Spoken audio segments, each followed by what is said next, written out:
Make room, and let him stand before our face.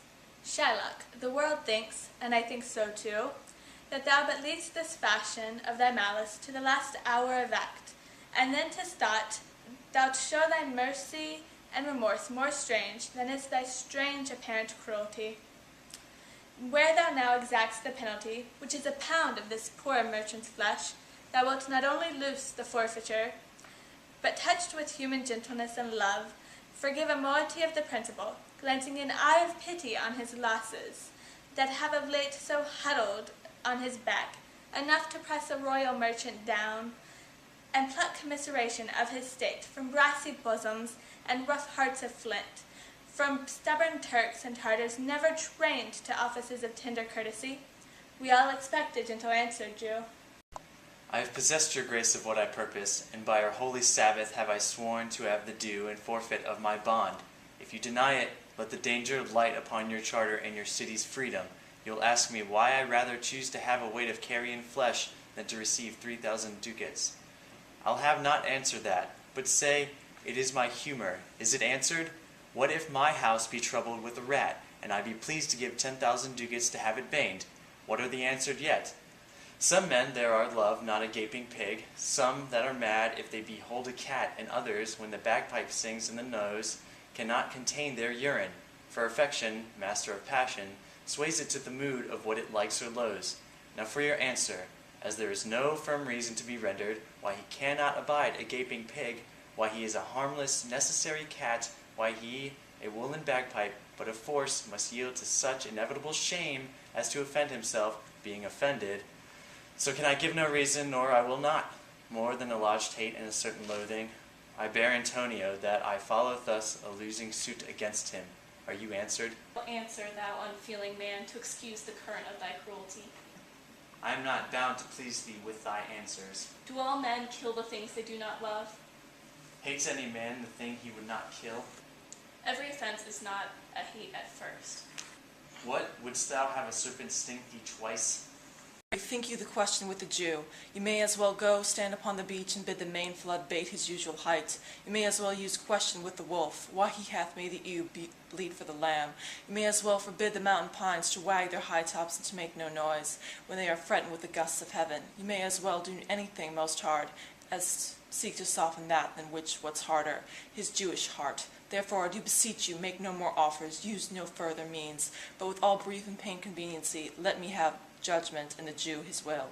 For thy 3,000 ducats here is 6. If every ducat in 6,000 ducats were in 6 parts, and every part a ducat, I would not draw them, I would have my bond. How shalt thou hope for mercy, rendering none? What judgment shall I dread, doing no wrong? You have among you many a purchased slave, which like your asses and your dogs and mules, you use in abject and in slavish parts, because you bought them. Shall I say to you, let them be free, marry them to your heirs, why sweat they under burdens? Let their beds be made as soft as yours, and let your palates be seasoned with your viands. You will answer, the slaves are ours. So do I answer you, the pound of flesh which I demand of him is dearly bought. 'Tis mine, and I will have it. If you deny me, fie upon your law. There is no force in the decrees of Venice. I stand for judgment. Answer, shall I have it? Upon my power I may dismiss this court, unless Bellario, a learned doctor whom I have sent for to determine this, come here today. Good cheer, Antonio, what man courage yet? The Jew have my flesh, blood, bones, and all, ere thou shalt lose me on one drop of blood. I am a tainted wether of the flock, meetest for death, the weakest kind of fruit, drops earliest to the ground, and so let me, you cannot better be employed, Bassanio, than to live still and write my epitaph. Till thou canst rail the seal from off of my bond, thou but offends thy lungs to speak so loud, repair thy wit. I stand here for law. This letter from Bellario doth commend a young and learned doctor to our court. Some 3 or 4 of you, go give him courteous conduct to this place. Meantime, the court shall hear this letter. Your grace shall understand that at the receipt of your letter I am very sick, but in the instant that your messenger came, in loving visitation was with me a young doctor of Rome. His name is Balthasar. I acquainted him with the cause and controversy between the Jew and Antonio, the merchant. We turned over many books together. He is furnished with my opinion, which, bettered with his own learning, the greatness whereof I cannot enough commend, comes with him at my importunity to fill up your grace's request in my stead. I beseech you, let his lack of years be no impediment to let him lack a reverend estimation, for I never knew so young a body with so old a head. I leave him to your gracious acceptance, whose trial shall better publish his commendation. You hear the learned Bellario, what he writes, and here I take it as the doctor come.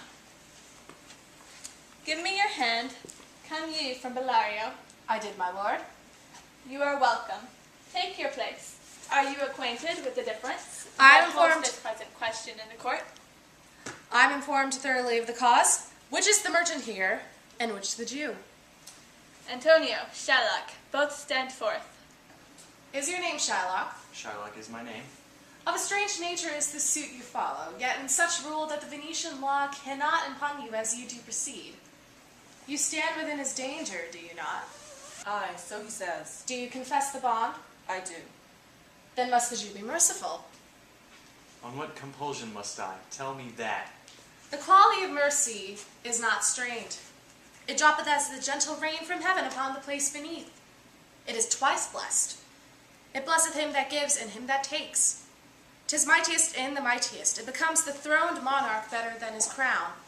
His scepter shows the force of temporal power, the attribute to awe and majesty, wherein doth sit the dread and fear of kings. But mercy is above this sceptred sway. It is enthroned in the hearts of kings. It is an attribute to God himself. And earthly power doth then show likest gods when mercy seasons justice. Therefore, Jew, thou justice be thy plea, consider this, that in the course of justice none of us should see salvation. We do pray for mercy. And that same prayer doth teach us all to render the deeds of mercy. I spoke this much to mitigate the justice of thy plea. Which if thou follow, this strict court of Venice must needs give sentence against the merchant there. My deeds upon my head, I crave the law, the penalty and forfeit of my bond. Is he not able to discharge the money? Yes, here I tender it for him in the court, yea, twice the sum, if that will not suffice. I will be bound to pay it 10 times o'er, on forfeit of my hands, my head, my heart. If this will not suffice, it must appear that malice bears down truth, and I beseech you, wrest once the law to your authority, do a great right, do a little wrong, and curb this cruel devil of his will. It must not be. There is no power in Venice can alter a decree established. 'Twill be recorded for a precedent, and many an error by the same example will rush into his state. It cannot be. Daniel, come to judgment. Yeah, Daniel. Oh, wise young judge, how I do honor thee. I pray you, let me look upon the bond. Here it is, most reverend doctor, here it is. Shylock, there's thrice thy money offered thee. An oath, I have an oath in heaven. Shall I lay perjury upon my soul? No, not for Venice. Why, this bond is forfeit, and lawfully by this the Jew may claim a pound of flesh to be by him cut off nearest the merchant's heart. Be merciful. Take thrice thy money. Bid me tear the bond. When it is paid according to the tenor, it doth appear you are a worthy judge. You know the law, your exposition hath been most sound. I charge you by the law, whereof you are a well-deserved pillar. Proceed to judgment. By my soul I swear there is no power in my tongue of man to alter me. I stay here on my bond. Most heartily I do beseech the court, give thy judgment. Why then thus it is. You must prepare your bosom for his knife. O noble judge, O excellent young man. For the intent or purpose of the law hath full relation to the penalty, which here appeareth due upon the bond. 'Tis very true, O wise and upright judge. How much more elder art thou looks than thy looks. Therefore lay bare your bosom. Aye, his breast, so says the bond. Doth it not, noble judge? Nearest his heart, those are the very words. It is so. Are there balance here to weigh the flesh? I have them ready. Have by some surgeon, Shylock, on your charge to stop his wounds, lest he do bleed to death. Is it so nominated in the bond? It is not so expressed, but what of that? 'Twere good you do so much for charity. I cannot find it in the bond. You, merchant, have you anything to say? But little, I'm armed and well prepared. Give me your hand, Bassanio, fare you well. Grieve not that I am fallen to this for you, for herein fortune shows herself more kind than is her custom. It is still to her use, to let the wretched man outlive his wealth, to view with hollow eye and wrinkled brow, and an age of poverty from which lingering penance of such misery does she cut me off. Commend me to your honorable wife, tell her the process of Antonio's end, say how I loved you, speak me fair in death, and when the tale is told, bid her be judged, whether Bassanio had not one to love. Repent but you that you shall lose your friends, and he repents that not that he pays your debt, for if the Jew do cut but deep enough, I'll presently repay it with all my heart.